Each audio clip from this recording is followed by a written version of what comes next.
Hi friends, ఈరోజు వార్తల్లో నిలిచిన కరెంట్ అఫైర్స్లోని మొదటి అంశం. కేంద్ర ప్రభుత్వం కేంద్ర సాహిత్య అకాడమీ ప్రకటించిన యువ పురస్కారు, బాల సాహిత్య పురస్కారాలను ప్రకటించింది.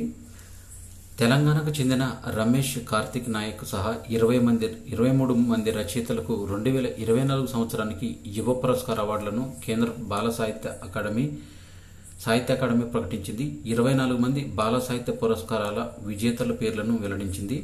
నిజామాబాద్ జిల్లా జక్రాన్పల్లి మండలం వివేకనగర్ తండాలో సామాన్య గిరిజన కుటుంబంలో పుట్టిన 26 ఏళ్ల రమేష్ కార్తిక్ నాయక్ గిరిజనుల జీవిత గాథలపై రాసిన తెలుగు కథల సంపుటి పేరు డావులో. గిరిజన భాషలో డావులో అనగా విషాద గీతమని అర్థం. ఈ రచనకు యువ పురస్కారానికి ఎంపికయ్యారు. ఇప్పటివరకు ఈ అవార్డుకు ఎంపికైన వారిలో పిన్న వయస్కుడు రమేష్ కార్తిక్ కావడం విశేషం. గిరిజన తెగకు చెందిన రచయిత కూడా ఈయన కావడం విశేషం. ఉస్మానియా విశ్వవిద్యాలయం నుంచి ఆంగ్లంలో పీజీ చేసిన రమేష్ ప్రస్తుతం ఎంఏ తెలుగు చదువుతున్నారు. రమేష్ రాసిన వచన కవితా సంపుటి బల్దేర్ బండి పుస్తకాన్ని 2019లో తెలంగాణ భాషా సాంస్కృతిక ఆధ్వర్యంలో ఆవిష్కరించారు. ఈ సంపుటిలోని జారేర్ బాటి, జొన్న రొట్టెలు కవితను కాకతీయ విశ్వవిద్యాలయం పరిధిలోని డిగ్రీ తెలుగు పాఠ్యపుస్తకాల్లో పొందుపరిచారు. బల్దేర్ బండి వచన కవిత సంపుటిలోని కవితలను ఆంధ్ర విశ్వవిద్యాలయం పీజీ తెలుగు పాఠ్యాంశంలో చేర్చారు.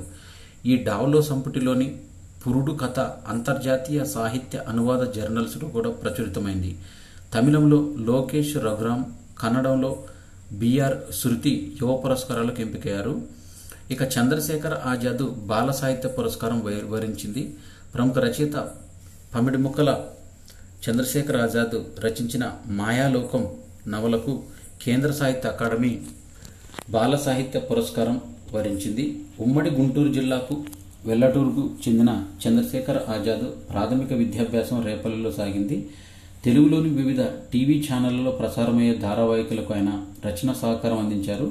వీటిలో రాధామధు, అడవిపూలు ధారావాహికలకు ఉత్తమ స్క్రీన్ ప్లే సంభాషణల రచయితగా నంది అవార్డు అందుకున్నారు. 85 నవలలు, 900 కథలు రాశారు. 30 నవలలకు జాతీయ, అంతర్జాతీయ సంస్థల బహుమతులు అందుకున్నారు. ప్రస్తుతం హైదరాబాద్లో నివసిస్తున్నారు. మొత్తం 24 మంది బాల సాహిత్య పురస్కార విజేతల పేర్లను కేంద్ర సాహిత్య అకాడమీ శనివారం ప్రకటించింది. ఇక కన్నడంలో కృష్ణమూర్తి బెలిగెరే, తమిళంలో యువ వాసుకి బాలల సాహిత్య పురస్కారాలకు ఎంపికయ్యారు. యువ పురస్కార్, బాల సాహిత్య పురస్కార్ విజేతలు ఒక్కొక్కరికి 50,000 చొప్పున చెక్కు జ్ఞాపికను ప్రదానం చేయనున్నారు. పురస్కారానికి ఎంపికైన రమేష్ కార్తిక్ను పలువురు అభినందించారు. సింధు నది ఉపనదిలో ఒకటైన చీనాబ్ నదిపైన ఇక రైలు ప్రయాణం కొనసాగనుంది. ఇది ప్రపంచంలోనే ఎత్తైన రైల్వే వంతెనగా జమ్మూ కాశ్మీర్లో త్వరలో అందుబాటులోకి తీసుకురానుంది. జమ్మూ కాశ్మీర్ వెళ్లే పర్యాటకులు తప్పక చూసి వచ్చే అందాల జాబితాలో ఇకపై చీనాబ్ రైల్వే వంతెన కూడా చేరనుంది. ప్రపంచంలోనే అత్యంత ఎత్తైన ఈ వంతెన నిర్మాణం దాదాపుగా పూర్తి కావచ్చినట్టు చీనాబ్ నదిపైన కట్టిన ఈ రైల్వే బ్రిడ్జి మీదుగా రాంబన్ నుంచి రియాసీకి అతి త్వరలోనే రైలు సర్వీసులు ప్రారంభం కానున్నాయి. ఉత్తర రైల్వే శాఖ వెల్లడించింది. ఈ చీనాబ్ రైల్వే ఉత్తర రైల్వే శాఖకు చెందినది. కాశ్మీర్ను భారత్లో మిగతా ప్రాంతాలతో అనుసంధానించేందుకు చేపట్టిన ఉధంపూర్, శ్రీనగర్, బారాముల్లా రైల్వే ప్రాజెక్టులో భాగంగా ఈ చీనాబ్ వంతెనను నిర్మించనున్నారు. ఇప్పటి వరకు చైనాలో బెయిపాన్ నదిపైన నిర్మించిన 275 మీటర్ల పొడవైన సుభాయ్ రైల్వే వంతెన పేరుతో ఉన్న ప్రపంచ రికార్డును ఇది అధిగమించింది. ప్యారిస్లోని ప్రఖ్యాత ఐఫిల్ టవర్తో పోలిస్తే దీని ఎత్తు 30 మీటర్లు ఎక్కువగా ఉండటం విశేషం. నదీ గర్భం నుంచి 359 మీటర్ల ఎత్తులున్న ఈ రైల్వే వంతెన పొడవు 1315 మీటర్లు. ఇందులో భాగంగా కొన్ని టన్నెళ్లు కూడా నిర్మించారు. రియాసీకి గేమ్ చేంజర్. అత్యంత ఎత్తైన చీనాబ్ వంతెన పైన రైల్లో వెళ్తుంటే నేను ఈ ప్రపంచానికి రారాజుననే భావన కలగడం ఖాయం. ఆధునిక ప్రపంచంలో ఇది ఒక ఇంజనీరింగ్ అద్భుతం. ఈ ట్రాకు, టన్నెళ్లు మహా అద్భుతం. ప్రపంచంలోని 8వ వింతగా అందరూ చెబుతున్న ఈ వంతెన పైన రైలు పరుగు మొదలైన రోజు రియాసీ జిల్లాకు ఒక గేమ్ చేంజర్ అవుతుందని తెలిపారు. సుబ్బయ్య నల్లమోతుకు శాంతారాం జీవిత కాల సాఫల్య పురస్కారం అనేది దక్కింది. వన్యప్రాణుల డాక్యుమెంటరీల రూపకర్త సుబ్బయ్య నల్లమోతుకు కేంద్ర ప్రభుత్వం వి శాంతారాం జీవితకాల సాఫల్య పురస్కారాలని ప్రకటించింది. శనివారం ముంబైలో జరిగిన అంతర్జాతీయ చలనచిత్రోత్సవంలో కేంద్ర సమాచార ప్రసార శాఖల సహాయ మంత్రి ఎల్ మురుగన్ ఈ అవార్డును ప్రకటించారు. వన్యప్రాణుల చిత్రాల రూపకల్పనలో సుబ్బయ్య చేసిన సేవలకు గాను గుర్తింపుగా ఈ అవార్డును ప్రకటించింది. ఈయన నేషనల్ జియోగ్రాఫికల్ ఛానల్ బీబీసీల కోసం పులులపై అంతర్జాతీయ డాక్యుమెంటరీలను రూపొందించారు. పర్యావరణంపైన లెక్కలేనన్ని డాక్యుమెంటరీలు తీశారు. వన్యప్రాణుల షూటింగ్ కోసం భారత్లో 4K రెజల్యూషన్ ఉపయోగించిన వ్యక్తిగా రికార్డు నెలకొల్పాడు. రీల్స్ మోజులో 2 బాలులు దుర్మరణం చెందారు. ముడి చమురుపైన విండ్ ఫాల్ పన్ను తగ్గింపు ఇది ఇంతకుముందు 5,200 రూపాయలుగా ఉంది. ఈ తగ్గింపు అమల్లోకి వస్తుంది శనివారం నుంచి. ప్రత్యేక అదనపు ఎక్సైజ్ సుంకం అనే రూపంలో ఈ విండ్ ఫాల్ పన్నును విధిస్తారు. డీజిల్, పెట్రోల్, విమాన ఇంధనం ఎగుమతులపైన ఈ పన్ను 0గా ఉంది. వైద్యులకు ఆర్టిఫిషియల్ ఇంటెలిజెన్స్ అండగా నిలవనుంది. రోగుల ఆరోగ్య క్షీణతను ముందే పసిగట్టేందుకు వీలుంది. దీంట్లో ఆసుపత్రుల్లో వైద్య పరిరక్షణలో 43% మెరుగుపడుతుందని, అకాల మరణాలు గణనీయంగా తగ్గే అవకాశం ఉందని తెలిపారు. న్యూయార్క్లోని మౌంట్ సైనాయ్ ఆసుపత్రి నిపుణులు ఈ పరిశోధనలు చేశారు. దీంట్లో భాగంగా 2,740 మంది రోగులను పరిశీలించారు. వారిని 2 బృందాలుగా విడగొట్టి ఎప్పటికప్పుడు పర్యవేక్షిస్తూ ఆరోగ్యం క్షీణించే ముప్పును ముందే పసిగట్టారు. రోగులకు ప్రయోజనకరంగా వీటిని పరిశీలించిన వైద్యులు ముందస్తుగా చర్యలు తీసుకుని స్పష్టంగా ఆ రోగులకు గుండె రక్త ప్రసరణ తోడ్పాటుకు సకాలంలో ఔషధాలు అందించాలని దీంతో కూడుకున్న శాస్త్రవేత్తలు పేర్కొన్నారు. G7 శిఖరాగ్ర సదస్సుకు ఇటలీ వెళ్లిన ప్రధాని నరేంద్ర మోదీ ఆంక్షలు లేని ఇండో పసిఫిక్ ప్రాంతం ఐమెక్ నూతన కారిడార్లకు ప్రోత్సాహం కల్పించనున్నారు.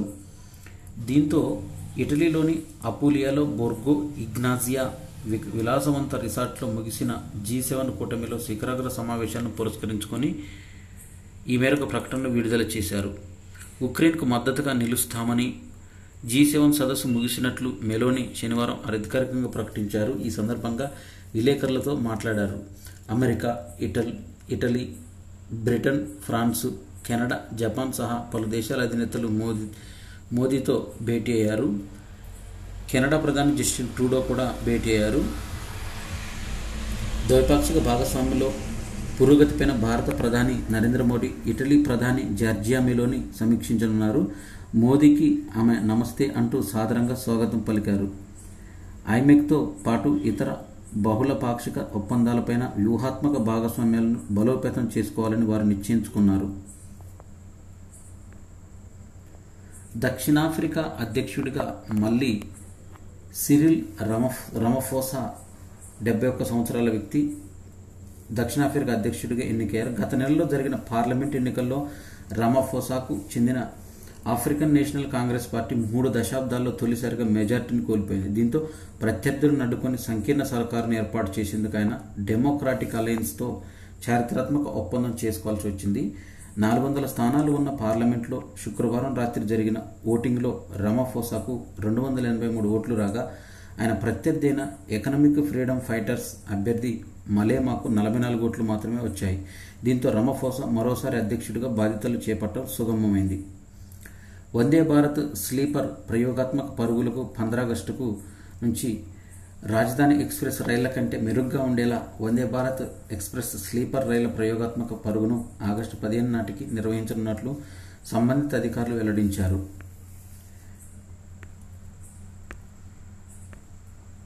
భారత సంతతి వారితో అమెరికా ఆర్థికానికి భారీగా ప్రయోజనం చేకూరనుంది.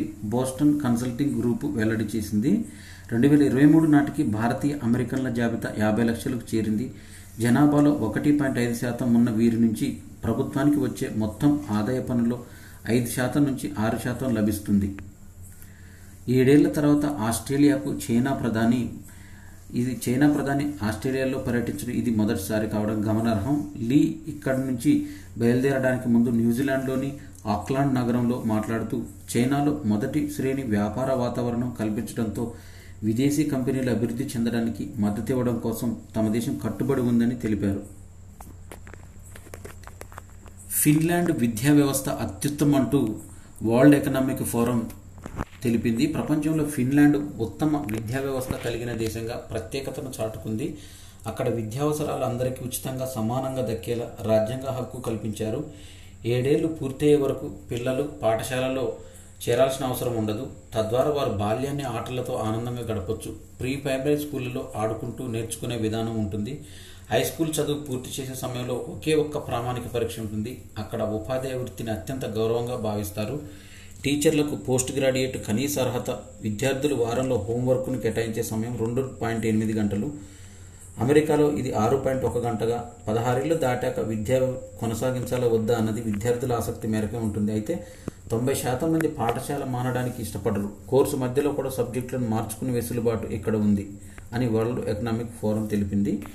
ఇక HBR ప్రపంచాన్ని కుమ్మేస్తున్న ఒంటరితనం. ఉరుకుల పరుగుల ప్రపంచాన్ని ఒంటరితనం కుమ్మేస్తుంది. ఈ వృత్తి, వయసు, సంపాదన ఇత్యాది కారణాలతో నిమిత్తం లేకుండా ఎంతోమంది ఒంటరితనంతో బాధపడుతున్నట్టు అమెరికాలో నిర్వహించిన అధ్యయనంలో తేలింది. దీంతో వారిలో ఎక్కువ మంది మత విశ్వాసాలు లేని వారని, రోజు ఒంటరితనం వల్ల అదే ప్రతికూల ప్రభావం ఏర్పడుతుందని అధ్యయనకర్తలు తెలిపారు. హార్వర్డ్ బిజినెస్ రివ్యూ తమ వెబ్సైట్లో ఈ వివరాలను నమోదు చేసింది. జాతీయ జట్టు తరపున ఇదే తనకు చివరి T20 ప్రపంచ కప్ అని New Zealand star pacer Trent Boult ప్రకటించారు. కానీ కివీస్ జట్టుతో అంతర్జాతీయ మ్యాచ్లు ఆడే విషయంపైన మాత్రం అతను స్పష్టత ఇవ్వలేదు. ప్రపంచవ్యాప్తంగా ఉన్న T20 లీగుల్లో ఆడేందుకు 2022లోనే న్యూజిలాండ్ సెంట్రల్ కాంట్రాక్టును బౌల్ట్ వద్దకు తీసుకొచ్చుకున్నారు. ఇవి జూన్ 16, 2024కు సంబంధించిన కరెంట్ అఫైర్స్. ఈ వీడియో నచ్చినట్టయితే లైక్ చేయండి, షేర్ చేయండి, కామెంట్ చేయండి. నా ఛానల్ సబ్స్క్రైబ్ చేసుకోవడం ద్వారా నేను చేసే వీడియోస్ అన్నీ మీకు నోటిఫికేషన్ రూపంలో వెలువడతాయి. Thanks for watching.